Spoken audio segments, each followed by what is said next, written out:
그래, 오늘은 우리 사도행전 11장, 지난주에 10장 했고 11장 오늘 본문 읽었는데, 이 본문은 고넬료 집안에서 일어난 이방인의 성령 세례 사건을 베드로가 예루살렘 교회에 와서 보고하는 그런 내용으로 시작하고 있습니다. 그러니까 베드로가 이방인과 접촉을 했고, 거기서 놀라운 성령 강림의 역사가 일어난 이 사건이 굉장히 쇼킹한 사건으로 예루살렘 교회까지 빠르게 전파됐어요. 그러니까 이방인들에게 성령이 임한 이 사건은 유대인들에게는 굉장히 충격적인 사건이에요. 왜냐하면 자기들의 그 기존의 생각으로는 유대인들에게만 구원이 있는 줄 알았는데, 그리고 유대인들에게만 성령이 임했는데, 그러니까 마가다락방에서 성령 받은 사람은 100% 유대인이에요. 이방인이 한 명도 없어요. 그러니까 하나님의 구원이 유대인에게만 제한되는 줄 알았는데, 고넬료의 집에서 자기가 하나님 말씀 전할 때 성령이 그대로 고넬료 집안 사람들에게 임하는 것을 베드로가 보고 엄청난 충격을 받은 거죠. 이게 하나님의 이 성령의 역사가 우리한테만 국한된 것이 아니로구나. 이 사실을 가서 이제 전하려고 했는데, 이 사실을 기뻐해야지 마땅하죠. 유대인들이 이방인들도 성령 받은 같은 성령으로 같은 기름 부음 받은 이 사건에 대해서 굉장히 기뻐해야지 마땅한데, 반응은 전혀 안 그랬어요. 유대인들이 베드로를 비난하기 시작했습니다. 왜냐하면 이방인과 접촉했다는 거죠. 무할레자의 집에서 그들과 함께 먹음으로 율법을 어겼다고 비난을 했습니다. 이 비난했단 말이 디아크리노라고 그래요. 이 말은요, 재판했다는 얘기예요. 우리가 신앙생활하면서 남을 재판하듯이 판단하고 말하는 사람들이 종종 있습니다. 굉장히 위험한 일이죠. 예루살렘 교인들이 베드로를 비난하는 거예요. 무할레자의 집에서 음식 먹었다는 거예요. 이게 본질이 아니거든요, 그죠? 본질은 복음이 전해졌고 그들에게 뭐가 임했다는 거예요? 성령이 임했다는 건데, 이 유대인이 이방인들하고 원래는 유대 율법에는 먹어서는 안 된다. 이거는 비본질적인 거거든요. 그 비본질적인 것을 붙들고 베드로를 비난했습니다. 우리가 주의를 할 때 여러분, 오히려 기존 신자들이 더 회방자가 될 수 있다는 사실을 우리가 잊지 말아야 돼요. 교회 직분이 있는 사람들이 오히려 나중에 복음을 더 맡고 더 회방하는 그런 사람들이 될 수 있다는 거죠. 왜냐하면 그런 일들이 심심치 않게 일어나고 있기 때문에 그래요. 자신들이 가지고 있던 유대교적인 편견과 이런 선입관, 이런 선입견과 편견으로 하나님 나라의 일꾼인 베드로를 공격하기 시작했습니다. 그러니까 베드로가 이제 사실을 이야기하기 시작한 거예요. 사실은 내가 기도한 중에 환상을 봤는데, 그 환상에 하늘에서 보자기가 내려오는데, 그 보자기에 보니까 우리가 생각할 때 가증한 짐승들이 거기 잔뜩 있는데 음성이 들리기를 잡아먹으라는 거예요. 그래서 나는 절대 율법에 이런 음식 먹을 수 없습니다라고 말했다. 나는 이런 거 못 먹습니다라고 말했더니 음성이 들리기를 하나님이 깨끗하게 하신 것을 내가 왜 속되다 하느냐, 이 음성이 들렸다는 거예요. 그러니까 내가 이걸 가지고 굉장히 혼란스러웠다라고 하는 걸 이야기하는 거예요. 하나님이 깨끗하게 했다는 거예요. 하나님이 카사리조라고 하는 깨끗하게 했다는 것은 모든 더러운 것들, 모든 이 불법들, 모든 부정한 것들을 맑게 싹 씻겨주셨다는 거예요. 아이들 여러분 살에 상처가 나면 처음에 피가 나고 그 흉이 질 것 같기도 해요. 그런데 조금 있다 보면 어떻게 돼? 새살이 돌아오면서, 새살이 올라오면서 상처가 온데간데 없이 싹 사라집니다. 그게 바로 카사리조예요. 하나님께서 깨끗하게 하신 것을 내가 왜 속되다고 하느냐, 그 말씀을 듣고 내가 처음엔 의아하고 당황해하다가 하나님 말씀을 내가 받아들이기로 이렇게 결심한 그때 바로 고넬료가 사람을 보냈다는 거죠. 그래서 고넬료가 보낸 사람들을 내가 맞이할 때 성령께서 또 음성이 들리기를 의심하지 말고 이 사람들을 따라가라고 했다. 그래서 나는 그대로 따라갔을 뿐이다. 혼자 간 것이 아니고 6명의 형제들과 함께 갔다 그랬어요. 오늘 본문에 보면은 11장에 고넬료의 집에 갔더니 그 집에 이방인들이 꽉 차 있었다 그랬어요. 이방인들이 꽉 차 있었어요. 그들이 하나님 말씀 듣기 위해서 그 자리에 와 있었다는 거예요.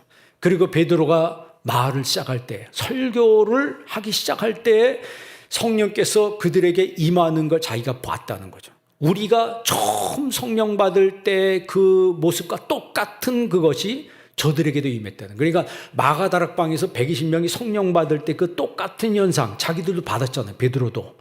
그때 성령 받았는데 자기들이 받았던 그 성령 똑같은 것이 자기가 지금 설교를 시작하는데 이 사람들한테 임했다는 거예요. 여러분 15절 한번 읽어볼래요? 15절 다 같이 있습니다.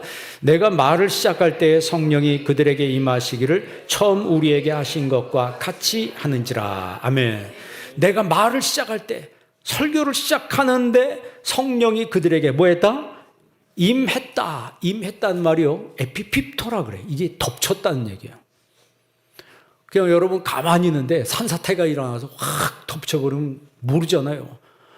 나는 가만히 있냐 기도할 뿐인데 갑자기 성령이 그를 덮치는 거예요. 그러니까 이 혀를 제어할 수 없고 어가할 수 하나님의 성령이 나를 꽉 붙드니까 어떻게 옴짝달싹 못하고 붙들려서 방언을 말하기 시작하고 성령의 충만을 받은 거예요. 지금 베드로가 그 이야기를 하는 거예요. 베드로는 고넬료 집안 사람들이 우리가 오순절날에 마가다락방에서 성령 받은 것과 똑같은 그 성령 강림을 그들이 체험한 거다. 그러면서 굉장히 자기는 충격을 받았고 너무 감격스러워했다는 그 이야기를 하는 거예요. 그러면서 자기가 생각이 났다는 거죠. 그 16절에 보면 내가 주의 말씀에 요한은 물로 세례를 베풀었으나 너희는 성령으로 세례를 받으리라 하신 것이 뭐 했노라? 생각나노라. 그러니까 예수님께서 살아계실 때 그랬잖아요. 너희는 물로 세례를 베풀었지만 너희는 몇 날이 못되어 성령으로 세례를 받을 것이다 라고 하는 그 말씀. 그래서 예루살렘을 떠나지 말라 그랬잖아요. 떠나지 아니한 그 사람들이 모여서 기도하다가 오순절날 하나님의 성령께서 그들에게 강림하고 그들에게 성령이 임해서 그들이 성령의 충만함을 받은 사건, 그것과 똑같은 일이 고넬료의 집에서 있었다라고 하는 것을 베드로가 증언하는 내용이 오늘 11장 말씀이에요. 그러니까 하나님 나라의 일꾼인 이 베드로는 하나님의 이런 성령의 역사는 사람이 막을 수 없다라고 하는 것을 거기서 지금 선포하고 있는 거예요. 누가 막을 수 있겠느냐? 하나님의 이 일을 누가 막을 수 있겠느냐? 그렇죠. 하나님의 선교를 누가 막을 수 있겠어요? 여러분 세계사를 연구해 보세요. 세계사를 보면 복음이 들어가는 곳에 항상 박해가 있었어요. 박해가 없는 지역이 없습니다. 그런데 아무리 박해를 해도 그 복음을 막을 수가 없다라고 하는 거죠. 17절 한번 읽어볼래요? 17절 다 같이 한번 읽습니다. 그런즉 하나님이 우리가 주 예수 그리스도를 믿을 때 주신 것과 같은 선물을 그들에게도 주셨으니 내가 누구에게 하나님을 능히 맡겠느냐 하더라. 아멘. 지금 여기 이야기했잖아요. 하나님이 예수를 믿을 때 주신 것과 같은 선물을 누구에게도 주셨다? 그들에게도 주셨다. 성령의 선물을 우리에게도 주셨는데 유대인에게도 주셨는데 이방인인 그들에게도 주셨다. 그러니까 누가 막을 수 있겠느냐 이 말이에요. 당신들이 지금 이렇게 말하는 게 왜 이런 식으로 말하느냐. 지금 베드로가 그 이야기를 하는 거죠. 그러니까 베드로의 그 말을 듣고 이 예루살렘 교인들의 마음이 누그러졌어요. 우리가 잘못 생각한 거구나. 그 오해가 풀렸어요. 오해가 풀리고 편견이 녹아내렸습니다. 여러분 교회에도요 오해가 없어야 합니다. 편견이 없어야 돼요. 예수 믿는 사람들이요 지금 유대인들은 그 하나님의 복음의 역사가 자기들에게만 있는 줄 아는데 알고 봤더니 이 하나님의 복음은 전 세계적이었다라고 하는 것을 이제 눈뜨기 시작한 거죠. 그러니까 우리가 여기 성전에서 이제 새 성전으로 이사 가서 여러분 영적으로 더 눈뜨는 성도들이 되시길 바랍니다. 더 눈뜨고 사역적으로도 더 눈을 뜨고 그래서 하나님 나라의 일꾼으로 손색이 없는 사람들이 되기를 바랍니다. 그러면 하나님 나라의 일꾼은 어떤 사람들이 하나님 나라의 일꾼인가? 가장 먼저는요, 성령 받은 사람이어야 돼요. 성령이 임한 사람이 돼야 돼요. 교회 특별히 직분자는요, 성령 받은 사람이 교회를 해야 되는 거예요. 성령이 없는 사람이 교회를 하면 이게 일을 하는 게 아니고 다 망가뜨립니다. 말로 망가뜨리고 행동으로 망가뜨리고. 그러나 성령이 있는 사람은 아무리 말을 듣고 오해를 받아도 그 일을 멈추지 않습니다. 끝까지 해나가는 거예요. 왜냐하면 마귀가 여러분 회방하잖아요. 마귀 회방이 있을 수 있어요, 없어요? 있어요. 성경에도 너희가 여러 가지 시험을 만나거든. 여러분 누가 시험을 만나는 거예요? 시험도 여러 가지라고 그랬어요. 야고보서에 보니까. 그러면 누가 여러 가지 시험을 만납니까? 아무것도 안 하는 사람에게는 아무 일도 일어나지 않습니다. 그러나 어떻게든지 주의 일을 하고 복음을 위해서 힘쓰고 애쓰는 사람들에게 시험이 동서남북으로 찾아옵니다. 동서남북으로 찾아봐도 그걸 이겨낼 수 있는 힘, 그게 바로 성령의 힘이라고 하는 거예요. 그래서 여러분 성령 받아야 돼요. 성령의 감동하심이 오늘 여러분에게 임하기를 바랍니다. 그리고 교회 일을 내일처럼 생각하는 사람, 교회 일을 내일처럼 생각하는 사람이 하나님 나라의 일꾼이 되는 거예요. 그러니까 주의 일에 애정을 갖는 거예요. 교회 일에 애정을 갖고 주님께서 나를 보신다고 생각을 하는 거죠. 예수님이 나를 보신다고 생각하는 거예요. 그리고 이해의 폭이 큰 사람이에요. 이해의 폭이 큰 사람. 우리가 새성전 짓고 이제 여기서 주일날 예배 여기가 이제 마지막이에요. 다음 주부터 어디서 드려요? 저기 새성전에 가서 드려요. 목사님들이 언제 입당 예배 드리냐고 그래요. 그래서 어떤 목사님은 저기 오산에 있는 목사님 자기네 오케스트라 있다고 자기네 가서 해결해달라. 몇 명이냐 했더니 한 40명 된다는 거예요. 아니 그게 오케스트라가 무슨 40명. 근데 그 청년인지 학생인지 하여튼 주일학기 때부터 그걸 배웠대요. 한 사람이 그거를 자기가 지휘를 시작해가지고 매주일마다 연습한다는 그런 걸 막 10년이 넘었대나 해가지고 연주회를 다닌다는 거예요. 그러면 거기 40명이 올라와서 연주하면 그 자리가 어떻게 되겠어요? 그래서 하지 말라 할 수도 없고 하라 그랬어요. 우리 교회도 그렇게 될 줄 믿습니다. 그러니까 여러분 교회를 내일처럼 하니까 그렇게 할 수 있는 거예요. 교회를 내일처럼 할 수 있는 이런 사람들이 하나님 나라의 일꾼이에요. 그리고 세 번째는 이해의 폭이 넓은 사람들. 이해의 폭이 넓어야 돼요. 여러분 성령님께 붙들리면요, 말꾼이 아니고 구경꾼이 아니고 일꾼이 됩니다.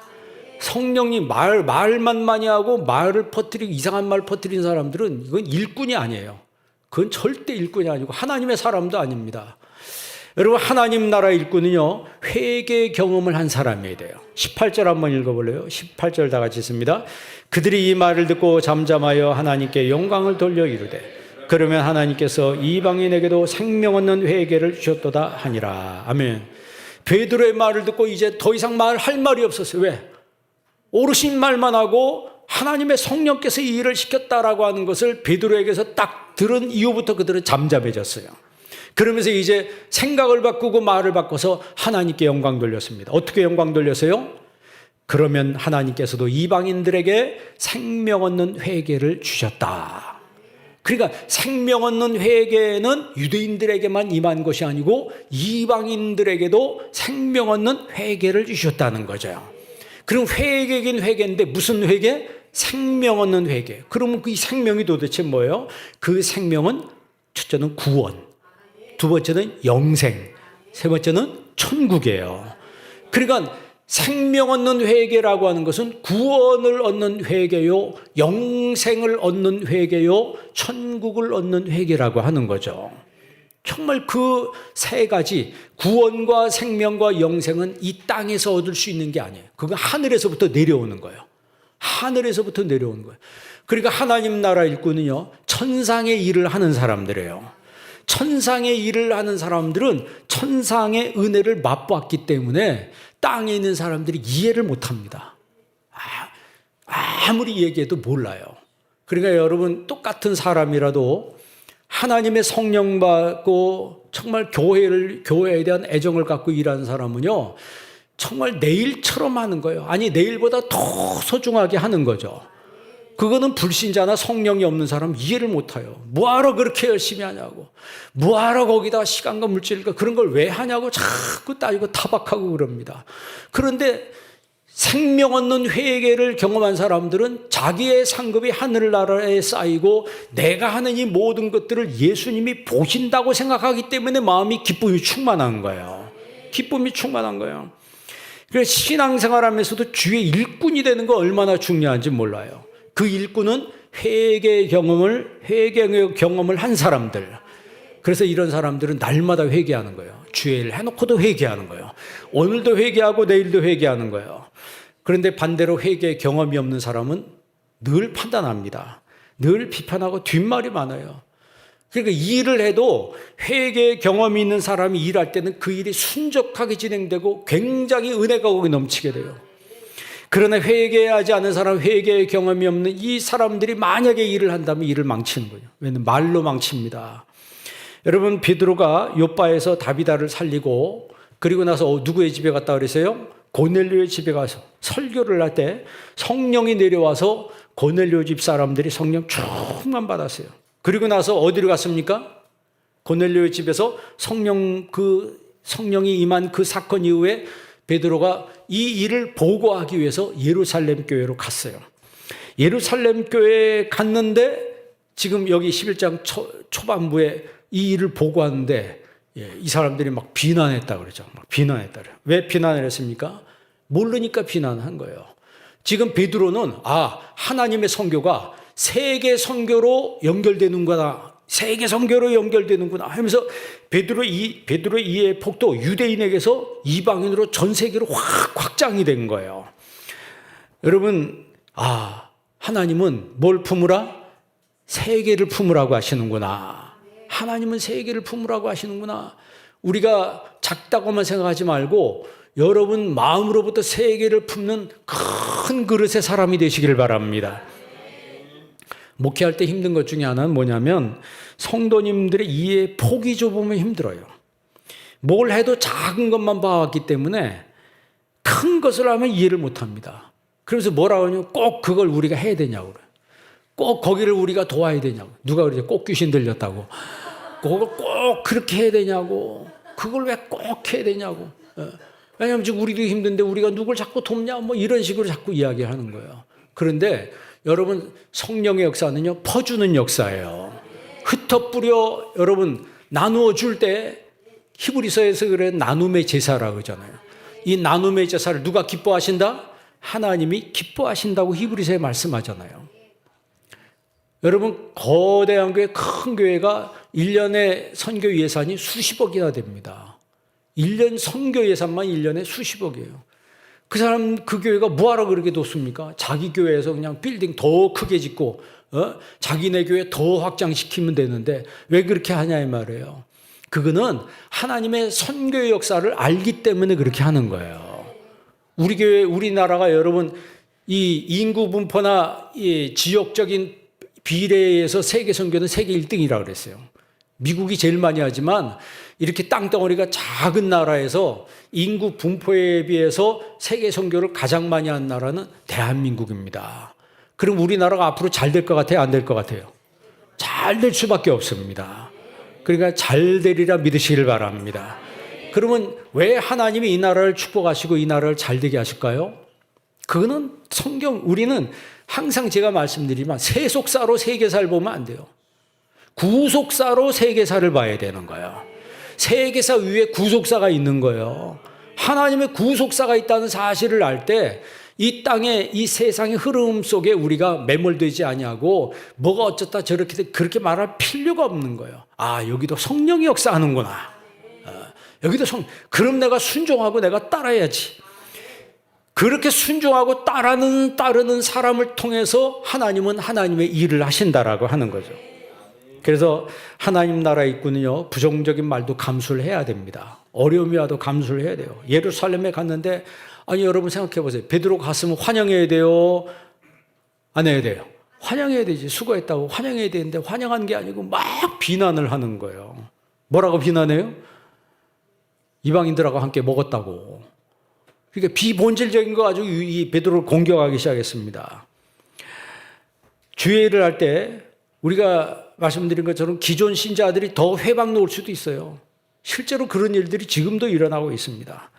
직분자들이 더 태만할 수도 있습니다. 영적인 일에 더 태만할 수도 있어요. 그러나 그 사람들이 태만하든 말든 그런 거 보지 말고 하나님이 나에게 주신 사명을 봐야 된다는 거죠. 나에게 주신 사명을 봐야 된다는 거예요. 사명 보고 그 사명대로 살면 되는 거예요. 예루살렘 교인들은 믿으면서도 자신들이 가지고 있던 그 편견, 선입관 이런 것을 풀지를 못했어요. 그런데 감사할 일은 결국 베드로의 그 힘 있는 말을 듣고 그들이 생각을 바꿨다는 거죠. 생각을 바꾸니까 할 말이 없는 거예요. 그러니까 잠잠해지는 거죠. 그러니까 우리가요, 복음 전할 때는 소리를 높여야 됩니다. 그리고 사적인 건 전부 잠잠해야 돼요. 교회에서 사적인 거는 전부 잠잠하고 오직 하나님의 말씀만이 힘있게 선포되어야 되는 거예요. 그런 교회는 부흥하는 거예요. 그런 교회는 부흥합니다. 그런데 거꾸로 되는 교회는 하나님 말씀이 작게 소리가 들리고 사람의 소리가 여기저기서 많이 크게 들려요. 그렇게 되면 그 교회는요, 힘이 없어지는 거예요. 그런 교회는 사탄이 더 역사해요. 여러분 지금 18절에 뭐라 했어요? 이 말을 듣고 뭐하여? 잠잠하여. 잠잠해진 거예요 이제. 그러면서 이제 다 생각이 바뀌었어요. 이제 하나가 됐습니다. 하나님께 뭘 돌려? 영광을 돌렸어요. 하나님께 영광을 돌려. 이르되 그러면 하나님께서 이방인에게도 생명 없는 회개를 주셨다. 여러분 주 안에 있으면 우리가 다 오해가 풀리는 겁니다. 성령의 역사는 평안으로 역사하는 거예요. 마귀는 불화하게 하지만 성령의 역사는 평안으로 역사하는 거예요. 자, 이제 하나님의 사역이, 하나님 나라 사역이 예루살렘 교회에서 이제 안디옥으로 옮겨가는 거예요. 안디옥으로 옮겨가요. 20절 한번 읽어볼래요? 20절 다 같이 있습니다. 그 후에 구브로와 구레네 몇 사람이 안디옥에 이르러 헬라인에게도 말하여 주 예수를 전파하니. 21절 주의 손이 그들과 함께 하심에 수많은 사람들이 믿고 주께 돌아오더라. 아멘. 이제 구브로 구레네 몇 사람이 안디옥에서 헬라 사람들에게 예수를 전파했더니 그랬더니 수많은 사람들이 믿기 시작했어요. 그런데 오늘 본 말씀에 21절에 뭐라고 얘기하냐면 주의 손이 그들과 함께 했다. 주의 손이 그들과 함께 했다는 말은 은유적 표현입니다. 메타포예요.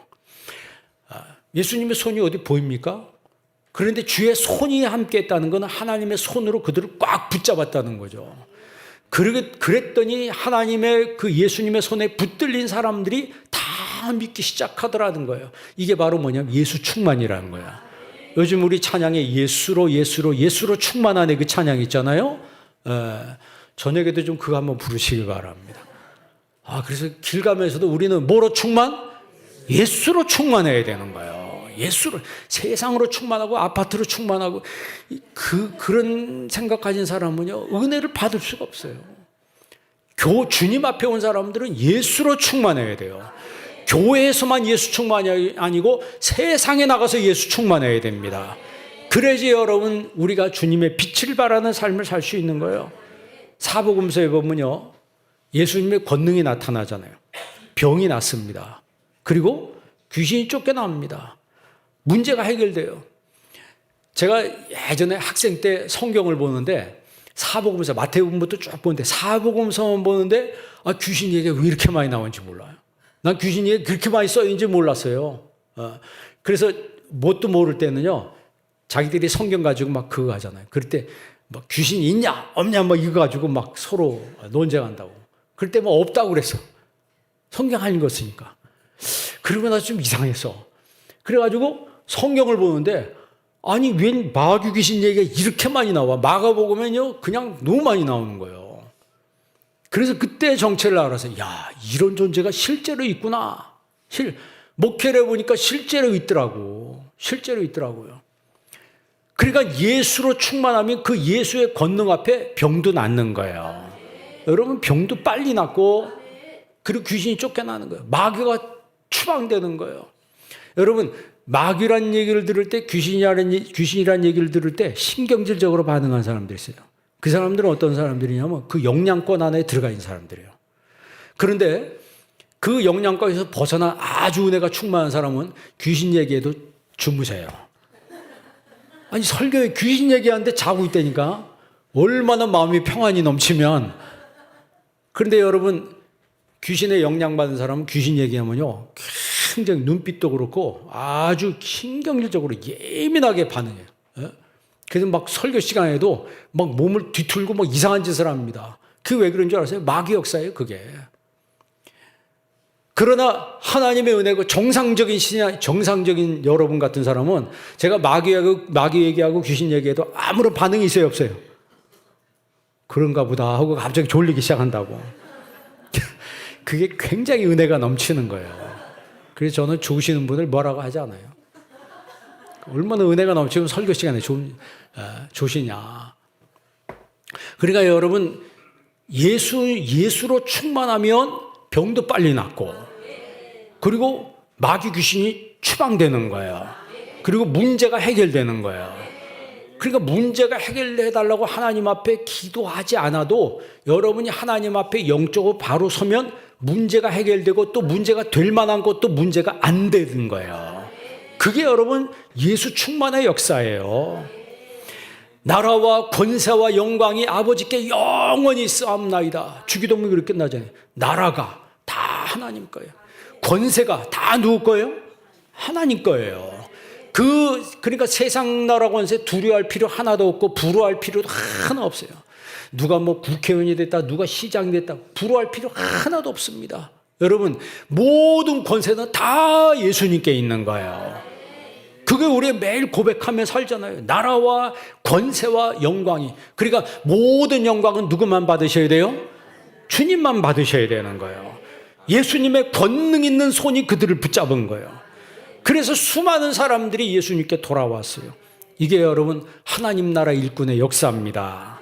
그러니까 이 역사를 딱 눈치채자마자 예루살렘 교인들이 이제는 정신을 차린 거예요. 막 베드로 처음에 뭣도 모르더니 막 비난하고 막 그러다가 베드로의 말을 듣고 생각을 딱 바꾸니까 지금 안디옥에서 가니까 안디옥에도 고넬료 집 사람들이 성령 받았죠. 지금 안디옥의 사람들이 성령 받고 예수 믿죠. 그러니까 눈치 딱 채고 안디옥으로 사람을 파송하는 거예요. 누굴 파송했어요? 바나바를 안디옥으로 파송하는 거예요. 바나바는 이방인들이 예수님 믿고 은혜 받은 것 보고 너무 기뻤어요. 여러분 22절 한번 읽어볼래요? 22절 다 같이 읽습니다. 예루살렘 교회가 이 사람들의 소문을 듣고 바나바를 안디옥까지. 그러니까 주어가 뭐예요? 예루살렘 교회가 누구를? 바나바를 어디까지? 안디옥까지 보냈다 그랬어요. 그러니까 지금 이 예루살렘 교회는 이제 선교에 대해서 눈 뜬 거예요. 이게 지금 하나님의 역사로구나. 과거에는 우리 유대인들만, 우리들만 어쩌고저쩌고 하다가 이제 은혜 받고 생각이 바뀌니까 발빠르게 움직이기 시작했습니다. 바나바를 즉시로 안디옥까지 보냈어요. 여러분 안디옥이 어떤 지역인 줄 아세요? 안디옥이 지금 어디 나라일 것 같아요? 안디옥이 지금의 터키에 있습니다. 터키의 안티키아라고. 지금 터키 안티키아가 안디옥이에요.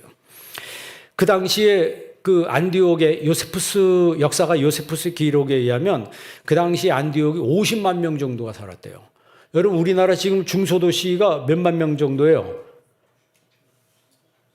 좀 그래도 큰 도시는요 30만 정도 막 이래요. 근데 그 당시에 여러분 안디옥이 50만이 사는 건 어마어마하게 큰 도시예요. 그러니까 이 성경 기록될 당시에 제일 큰 도시가 로마예요. 두 번째가 알렉산드리아예요. 세 번째가 안디옥이에요. 그리고 그 안디옥에서 예수 믿는 사람들이 막 늘어나고 확산되기 시작하니까 지금 예루살렘 교회가 이걸 빨리 간파하고 여기서 가만히 있으면 안 된다 해서 안디옥에 바나바를 보내는 거예요. 23절 한번 읽어볼래요? 23절 나같이 있습니다. 그가 이르러 하나님의 은혜를 보고 기뻐하여 모든 사람에게 굳건한 믿음으로 주와 함께 머물러 있으라 권하니. 아멘. 그가 누구예요? 바나바죠. 바나바가 이르러 어디에? 안디옥에 이르러. 하나님의 뭘 보고? 그러니까 안디옥에 하나님의 은혜 받은 사람이 막 점점 늘어나는 것을 보고 너무 기뻐해서 모든 사람에게 굳건한 믿음으로 누구와 함께? 주와 함께 머물라. 이 머물라 이 말이 프로스메노라 그래요. 프로스메노란 말은 계속 머물다는 거예요. 그러니까 잠깐 머무는 것이 아니고 주님과 함께 계속 죽을 때까지 머무는 거예요. 그리고 이사에서 함께 살다.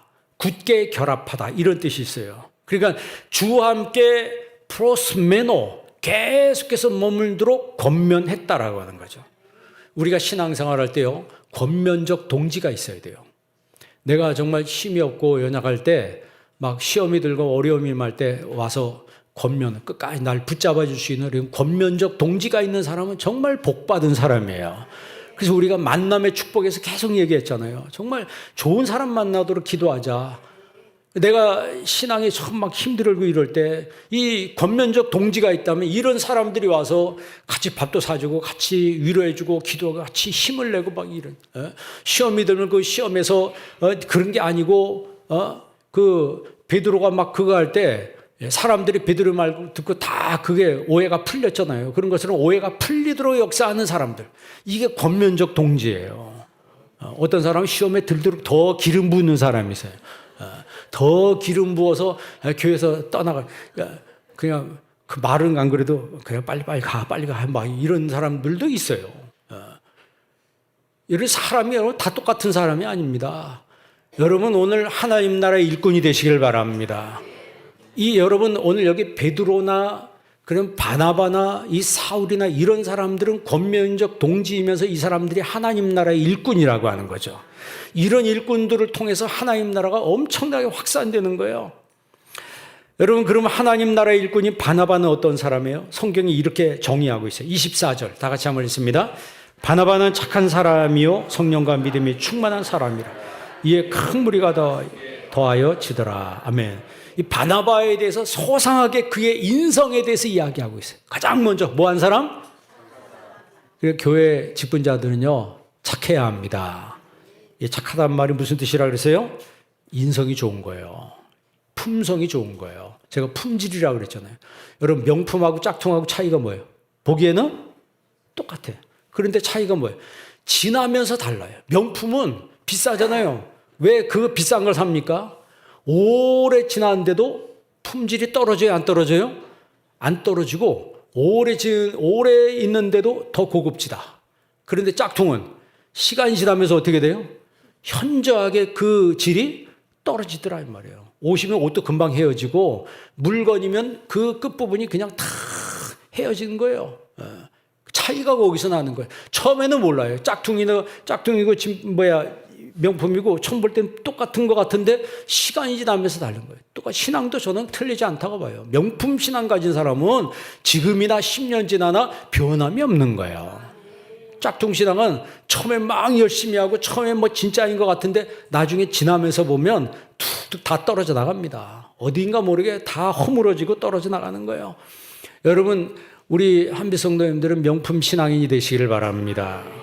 바나바는 아가소스, 착하다. 이 말은 품성이 좋다, 품질이 좋다 이 말이에요. 바탕이 좋다는 거예요. 거기에 성령과 믿음이 뭐했다?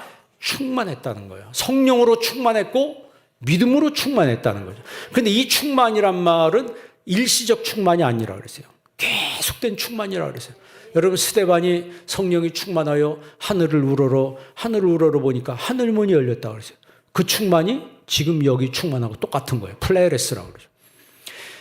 바나바도 성령 충만했는데 일시적 충만받은 사람이 아니고 지속적으로 충만해왔던 사람이고 스데반도 지속적으로 충만해왔던 사람이에요. 과거부터 지금까지 현재 완료형으로 앞으로도 충만한 사람이죠. 그런 사람들에게 여러분 세속적인 것으로 도전하고 세속적인 것으로 그 사람한테 미혹하고 유혹한다고 그게 통하겠습니까? 어림도 없는 소리죠. 요즘 신앙에 세속 이념이 깔려있는 사람들이 많다고 그래요. 그래서 편가르고 자기 편이 아니면 노골적으로 싫어한대요. 여러분 천국은요 편가르는 데가 아니에요. 천국은 예수님을 신실하게 믿고 따른 사람들이 가는 나라입니다. 하나님 나라의 일꾼인 바나바를 정말 따른 사람들이 점점 많아졌어요. 진실한 마음을 믿어주고 다른 사람들이 많았다. 이게 많았다. 여러분 바울은 사람들한테 뭐라고 얘기했어요? 고린도서에 보니까 나를 본받으라 그랬어요. 이 세상적으로 보면 아니 왜 예수님 본받아야지 왜 자기를 본받으라고 그래? 그런데 제자훈련에서 보면 지도자를 본받으라는 거예요. 지도자를 따르는 거예요. 왜? 예수님 보이지 않기 때문에 지도자를 따르는 것은 예수님을 따르는 것이라고 하는 거죠.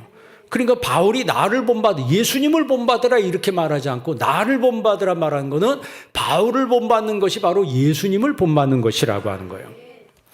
그래서 이제 하나님 나라의 일꾼인 바나바는 사람을 세워줄 줄 알았어요. 여러분 25절 한번 읽어볼래요? 25절 다 같이 있습니다.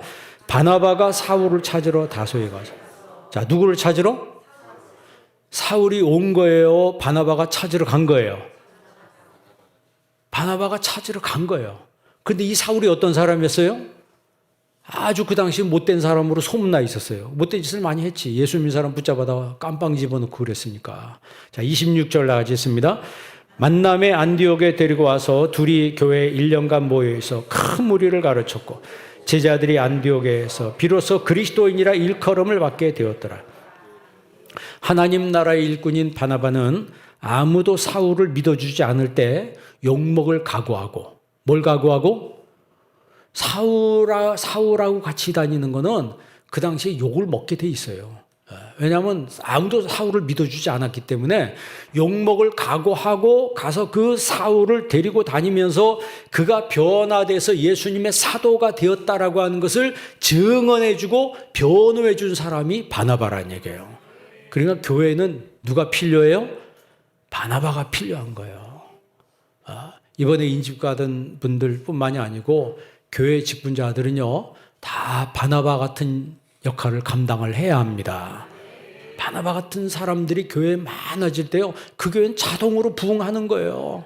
여러분 지금 사도행전 보세요. 이게 여러분 그냥 부흥합니까? 여기서 이런 바나바 같은 사람이 있고 베드로 같은 사람이 있기 때문에 교회가 부흥하는 거예요. 만약에 바나바가 없었다면 사울이 아무리 능력을 받았다 한들 그는 도태되고 말았을 거예요. 왜? 아무도 안 믿어주니까. 그런데 하나님이 바나바를 보내. 사울이 찾아온 게 아니고 바나바가 찾아가서 그 사람을 데리고 다 변호해주고 안디옥까지 데려와서 자기가 1년 동안 같이 사역을 하는 거예요. 이때는 이제 사울이 막 능력을 받을 때이니까 1년 동안 두 사람이 복음을 전파함으로 많은 사람들이 예수님을 믿었어요. 그리고 그 안디옥에서 최초로 그리스도인이라 일컬음을 받습니다. 내가 다니면서 그리스도인이라 말한 것이 아니고 믿지 않는 불신자들이 저 사람들은 크리스찬이다 이렇게 말해준 거예요. 저 사람들은 크리스찬이야. 여러분 우리 한빛교회가 새성전으로 이사가서 신앙생활할 때 좋은 소문이 나기를 바랍니다. 좋은 소문이 나고 한빛교회는 수준 낮은 교회라. 지금 거기요, 먼저 현장 소장님이 뭐라고 소문내놨냐면 우리 교회 가난한 교회라고, 돈이 없어가지고 그런 소문을 엄청 얘기했어요. 왜 그런 소리, 왜 그런 소리 했는지 이해는 하겠는데, 그래, 하여튼, 그런 세상 소문이 그렇게 났다 할지라도, 그래서 아마 우리 교회를 무시하고 아마 뭐 자꾸 어떻게 뭐 해보려고 그랬는지도 모르지. 예? 근데 그런 소문 신경 쓰지 마시고, 우리는 여러분, 하나님 나라의 일꾼으로 사역하면 되는 거예요.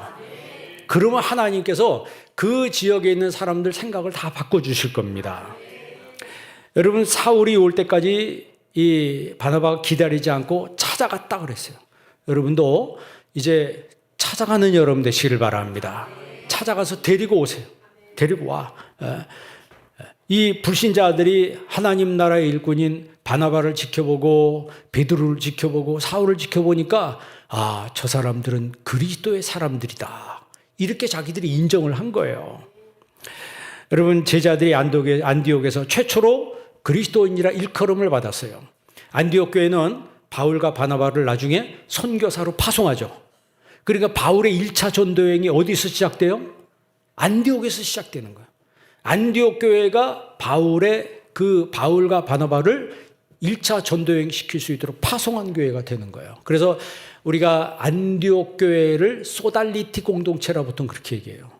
예루살렘 교회를 모달리티 공동체라 그렇게 얘기해요. 그러니까 모달리티 공동체가 소달리티 공동체로 이제는 옮겨가야 돼요. 그러니까 사역을 하고 일하는 교회가 돼야 된다는 거죠. 잠자고 있는 교회, 가만히 있는 교회가 아니고 이제는 정말 모든 성도들이 일어나서 열심히 전도하고 기도하고 하나님 나라를 확장하는 주의 일꾼들이 돼야 된다는 거예요. 그러니까 하나님 나라 일꾼은 선교 명령에 순종하는 사람들이에요. 선교 명령에 순종. 마지막 때 교회도 하나님 나라의 그 선교 명령에 순종하는 교회가 돼야 된다. 마지막 때 우리 교회가 하나님 나라 일꾼으로 가득 찬 교회가 되는 은혜가 있기를 주의 이름으로 축원합니다. 기도하겠습니다. 하나님 아버지 감사합니다. 저희들에게 사도행전의 말씀을 매주마다 주십니다. 말씀을 들을 때마다 주님께서 주시는 의도를 알게 하여 주옵시고 하나님의 뜻을 바로 분별하여 내 뜻을 내려놓게 하여 주옵시고 아버지의 뜻을 따르는 저희들 되게 하여 주시옵소서. 말씀 들을 때마다 세미한 음성으로 나에게 말씀해 주시는 그 음성을 듣게 하여 주옵시고 우리의 삶이 변하여 하나님의 일꾼으로 하나님 나라의 일꾼으로 쓰임받는 믿음의 사람들이 되게 하여 주옵소서. 예수님의 이름으로 기도합니다. 아멘.